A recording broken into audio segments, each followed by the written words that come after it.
Hey folks, straight back at it once again with another edition of the Top 5 series, and it's fair to say Formula 1 got off to an eventful start to its 2016 season, and despite early controversy and universal disdain, it turns out we got a rather awesome race in the end. Let me break down the best and worst of it all as I take a look at the top 5 moments from the Australian Grand Prix.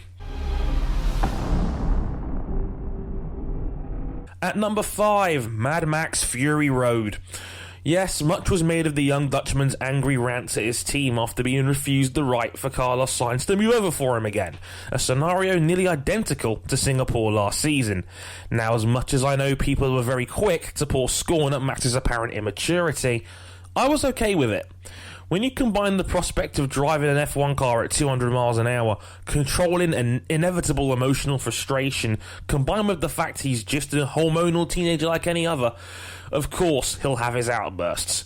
I was 18 just 5 years ago. I have an 18-year-old brother right now. We all have our moments. I think we all need to relax just as much as Max does.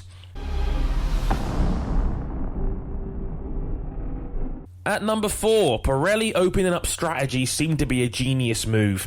The open tyre selection was written off in the pre-season as confusing, but it all came together perfectly as Mercedes and Ferrari battled for the win on alternative strategies after the red flag. Mercs on the mediums, Ferrari mixing together the super softs and the softs, and the mediums hitting the cliff right at the end gave us a very dramatic finish too. The intrigue over said strategy decisions was the backbone for the entertaining race that we got. And that's only a good thing going forward. At number 3, Haas scoring points on its debut, and it was a magnificent one-stopper performance from Romain Grosjean as he took the Haas from 19th on the grid to finish in 6th. Now, it's still hard to give a true picture on where the team sits in terms of performance, but who cares? Seeing the enormous trail of cars be unable to do anything about the Haas was hilarious, and the genuinely warm reaction from Romain Grosjean was wonderful to see. Hearty congrats to F1's new boys, and I hope it's a sign of things to come. At 2, Esteban Gutierrez and Fernando Alonso's horror crash.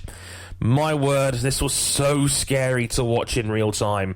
That turn 4 has had a tendency to produce accidents like it, such as Brundle's in the 90s, and the clash between Jacques Villeneuve and Ralf Schumacher in 2001 that tragically killed Marshall Graham Beveridge.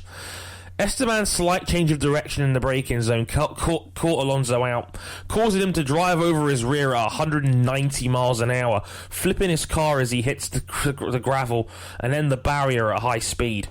Incredibly, he escaped without suffering any physical injuries at all, a testament to the level of safety in the cars.